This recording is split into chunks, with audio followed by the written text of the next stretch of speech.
السلام علیکم۔ خوبصورت لفظوں کا سفر، کہانی محبت دل پر دستک، ایپیسوڈ 30۔ کہانی کو آگے سننے سے پہلے چینل کو سبسکرائب، کہانی کو لائک اور شیئر کرنا نہ بھولیں۔ کمنٹ میں بتائیں آپ کو کہانی کیسی لگی۔ چلیے آگے سنتے ہیں۔ انس کی فون پر صبا سے ہوتی بات۔ شکر ہے خدا کا، اس کی تمنیت سے پر گہری سانس انس کو کھٹکا گئی۔ Is anything wrong him? Oh no! وہ باعثرت سنبھلی تھی۔ Not at all، یوں ہی میں نے سوچا کہیں میری وجہ سے کسی کو تکلیف نہ پہنچی ہو۔ اتنے دھڑلے سے تو میں نے صبا کا رشتہ مانگ لیا تھا، اور میں نے تمہاری مانگ کتنی آسانی سے پوری کری۔ اس سے بھلا کیا ثابت ہوتا ہے؟ وہ پوچھ رہا تھا۔ نگی نے کہا، کیا؟ یہی کہ میں مستقبل قریب میں ایک بہت اچھا شوہر ثابت ہوں گا۔ اس کا لہجہ شرارتی تھا، مگر نگمی چھیپ سی گئی۔ آپ کو تو بس پٹری سے اترنے کا موقع ملنا چاہیے۔ اس کی شرمیلی سی احتجاج سے وہ بہت محظوظ ہوا تھا۔ میں تو بس ایسے ہی ہوں، مگر مجھے ایسوں کو ٹھیک کرنا بہت اچھی طرح سے آتا ہے۔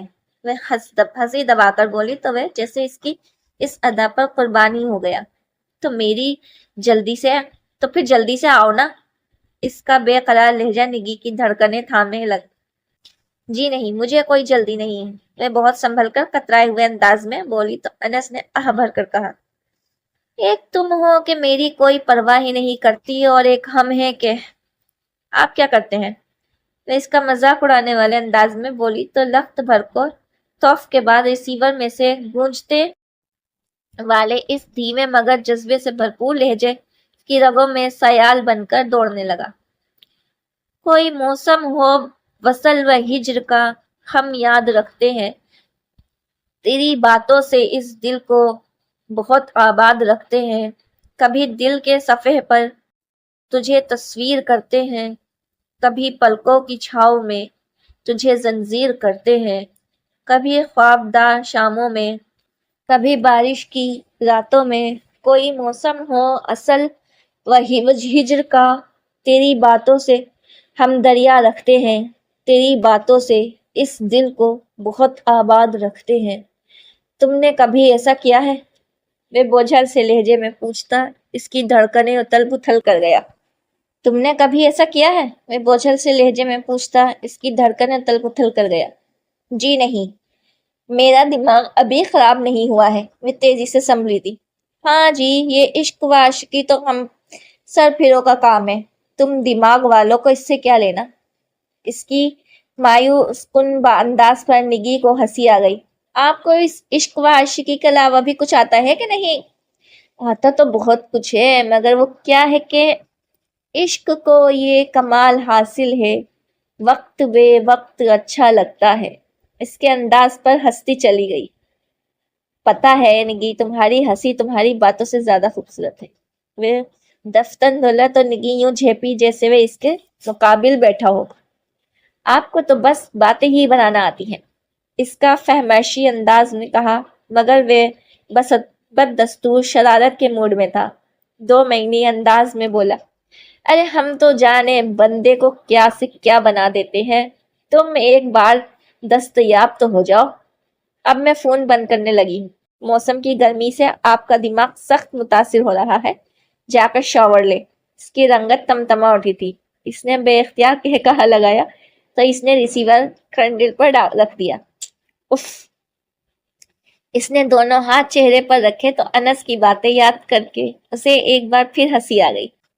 وہ اس وقت اٹھ کر نوفل کے کمرے میں گئی، جو اس وقت سونے کی تیاری میں تھا۔ آپ کو تو خوش ہونا چاہیے کہ ان لوگوں نے آپ کے احمد بھائی پر ترجیح دی ہے، حالانکہ ان میں بھی کوئی کمی نہیں ہے۔ نگی نے اسے ساری بات بتانے کے بعد کہا تو وہ ہنس دیا۔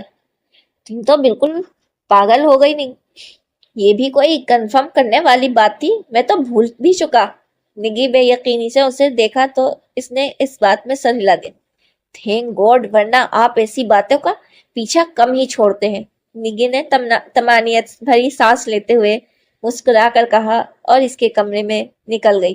نوفل کے چہرے پر اب مسکراہٹ کی بجائے پرسوچ سا تاثر تھا۔ مہر ہاؤس۔ آج پھر دل بے حد پرسرمردگی کے حصار میں تھا۔ تمام رات اس کی نیند بے حد ڈسٹرب رہی۔ اتنے دنوں کے بعد جانے کیوں پھر سے عمر کاظمی کی یاد نے اسے تنگ کر کے رکھ دیا۔ حالکہ وہ اس بے وفا سنگدل شخص کے لیے ایک بھی آنسو نہ بہانے کا خود سے عہد کر چکی تھی، مگر یادیں تھی کہ اندھیوں کی طرح پرشور انداز میں دل کی دھڑکنوں کو دھکیلتی ایک کے بعد ایک پلکوں تلے جمع ہوتی چلی جا رہی تھی۔ وہ بے طرح مضطرب تھی اور بے تحاشا روئی تھی، اور پھر خود سے ایک اور وعدہ کر لیا، کسی پر اعتبار نہ کرنے کا، کبھی کسی سے محبت نہ کرنے کا۔ ٹھیک سے ناشتہ کرو زوہی، دھیان کدھر ہے تمہارا؟ وہ کتنی دیر سے چائے کا کپ لیے بیٹھی تھی۔ تائی جان نے ٹوکا تو معید بے ساختہ اس کو دیکھا۔ وہ بہت مزمحل اور تھکی تھکی سی لگی، آنکھوں کی سرخی بے خوابی کا نشان تھی۔ بس تائی جان، دل نہیں چاہ رہا، اس نے بیزاری سے کہا تو چچی جان نے اسے آڑے ہاتھوں لے لیا۔ ایک تو یہ دل لے بیٹھا ہے، ذرا اس کی زحمت تو دیکھے آپا، چائے پی پی کر اتنا ستیاناش مار لیا ہے اس نے۔ چچی جان کو خالصتاً ماؤں والی فکر لگی تھی، جبکہ وہ سب کی توجہ خود پر مرکوز پا کر جزر بجر ہونے لگی۔ اچھی خاصی تو ہوں، آپ کو تو یوں ہی وہم ہو گیا ہے، اب تو پیپر سے بھی پیچھا چھوٹ گیا ہے، اب کس بات کی فکر ہے آپ ہی؟ اتوار کی چھٹی کی وجہ سے وہ سبھی بہت آرام سے ناشتہ کر رہے تھے۔ جاوید نے چھیڑنے والے انداز میں کہا تو وہ خاموشی سے چائے کے گھونٹ بھرنے لگی۔ واقعی زوہی، اپنی صحت کی طرف دھیان دو، آنکھوں کے گڈھے ہلکے پڑنے لگے ہیں کمزوری کی وجہ سے۔ صبا نے بھی اپنی تشویش کا اظہار کیا تو بنا کچھ کہے کپ کو سائیڈ میں پٹک کر وہ وہاں سے اٹھ کر چلی گئی۔ صبا بیچاری بدق سی رہ گئی۔ باقی سب کے لیے بھی اس کا یہ طنز عمل انتہائی غیر متوقع اور ناگوار تھا۔ وہ تو شکر ہے کہ تایا جان اور چچا جان ان سے پہلے ہی ناشتہ سے فارغ ہو کر جا چکے تھے، ورنہ زوہی کی کھچائی لازمی تھی۔ بہت بدتمیز ہو گئی ہے یہ، چچی جان بیچاری کھنجل ہو گئی۔ جب سے انہیں تائی جان کے زوہی اور معید کے متعلق فیصلے کا علم ہوا تھا، تب سے وہ دلی طور پر زوہی کے اچھے رویے کی مطمئن ہو گئی تھی۔ حالکہ اس کی ہر عادت اور انداز سب کے لیے کھلی کتاب کی مانند تھا، مگر معید جیسے سلجھے ہوئے لڑکے کے لیے ان کے خیال میں زوہی کو اپنے اندر بہت زیادہ تبدیلی لانے کی ضرورت تھی۔ یہ سب بھی تو پیپرز کو اس کی چھیڑے بنا بیٹھے ہیں۔ تائی جان نے اپنے مخصوص انداز میں زوہی کی حمایت کی تو صبا نے بڑی سادگی بھری شرارت سے کہا، یوں تو آپ سبھی کو کنونس کرنے کے لیے معید بھائی کا سہارا لیتی ہیں، یہ زوہی کو کیوں نہیں سمجھاتے؟ میں کیا سمجھاؤں؟ معید نے اسے خفیف سا گھورا تھا۔ صبا کا مطلب پا کر تائی جان کے ہونٹوں پر بھی ہلکی سی مسکراہٹ کھیل گئی۔ مجھے بھی تو سمجھا رہے تھے، اس نے لاپرواہی سے کہا تو وہ مصطفانہ انداز میں سانس بھرتا ان کے صفحات کھنگالنے لگا۔ میں نے تو پہلے ہی کہا تھا کہ میرے عامل بابا سے رجوع کیا جائے، ہر مشکل کا حل منٹوں میں نکل آئے گا۔ جاوید کی زبان پھر سے بے قرار ہو گئی۔ بالکل ٹھیک، یہ ایسا عمل کرے گا کہ زوہی آپی کی سیٹ پر عامل بابا کے موکل پرویز آئیں گے۔ کیوں؟ ہمراہ کی اس سے کم ہی بنتی تھی۔ وہ مذاق اڑانے والے انداز میں بولی تو وہ ڈھٹائی سے بولا، ہاں کیوں نہیں، آزما کے دیکھ لو، تمہاری جگہ تو کبھی کوئی جن نہ گیا پیپرز دینے۔ صبا نے اسے گھورا تھا، میں آپی کی طرح نالائق تھوڑی ہوں، اس نے شان بے نیازی سے کہا تھا۔ وجی، تم اپنے عامل بابا سے ایک عدد تعویذ خاتمہ خوش فہمی کا کیوں نہیں لے لیتے؟ ہمراہ نے علامت سے پوچھا تو وہ بولا، تمہارے لیے؟ جی نہیں، اپنے لیے، اس لیے مذاق اڑانے والے انداز میں کہا تو چچی جان نے اسے جھڑک دیا، کبھی تو خاموشی سے کچھ کھا پی لیا کرو، اسی لیے تو صحت نہیں بنتی تم لوگوں کی۔ انس نہیں آیا ابھی تک؟ تائی جان کو تشویش ہوئی تھی۔ صبح سویرے ہی موصوف اپنے کسی دوست کے ساتھ نکل لیے تھے اور ابھی تک غائب تھے۔ ایک ہی تو چھٹی ہوتی ہے آپا، گزارنے دے اسے ڈھنگ سے، چچی جان نے مسکرا کر کہا تو جاوید نے لقمہ دیا۔ اس کے بعد تو لمبی قید ہے، بلکہ عمر قید۔ اس کا اشارہ سمجھ کر سبھی کے ہونٹوں پر مسکراہٹ پھیلی تھی۔ تمہارا خیال ہے شادی کے متعلق معید؟ تائی جان نے اچانک ہی پوچھا تھا۔ جی اچھا ہے۔ میں اس سوال کے لیے تیار نہیں تھا، گڑبڑا گیا۔ جاوید کا کہا سب سے بلند تھا۔ کیا خوب کہا، یہ تو تیار بیٹھے ہیں۔ میرا مطلب تمہاری شادی کے متعلق ہے، انہوں نے مسکرا کر کہا تو وہ خفیف سا ہو گیا، ٹالنے والے انداز میں بولا۔ ابھی آپ ان شادیوں سے تو نبٹ لیں، یہ تو اللہ کی مدد سے ہو ہی جائیں گی، مگر تم بھی تو کچھ سوچو۔ فی الحال تو میں اپنے کریئر کو اسٹیبلش کرنا چاہتا ہوں، اس کے بعد ہی کچھ سوچوں گا۔ وہ خود کو ان ایزی محسوس کرتے ہوئے بات ختم کرنے والے انداز میں بولا تھا۔ تائی جان نے کہا، تم بس ارادہ کر کے مجھے بتا دینا، سوچنے کی ضرورت نہیں، کیونکہ تمہارے لیے لڑکی میں خود ڈھونڈوں گی۔ آف کورس بڑی مامی، میں جھیپ سا گیا۔ ہائے امی، بیچارے معید بھائی سے تو پوچھ لیں، ہو سکتا ہے کہ ہمرا کو معید کی فرما برداری پر ترس آیا تھا، مگر اس کی بات مکمل ہونے سے پہلے ہی صبا بول اٹھی۔ ابھی ٹائم ہے معید بھائی، بتا دیں، ورنہ امی تو لڑکی پسند کیے بیٹھی ہیں۔ صبا کی بات پر وہ خاموش ہو گیا تھا۔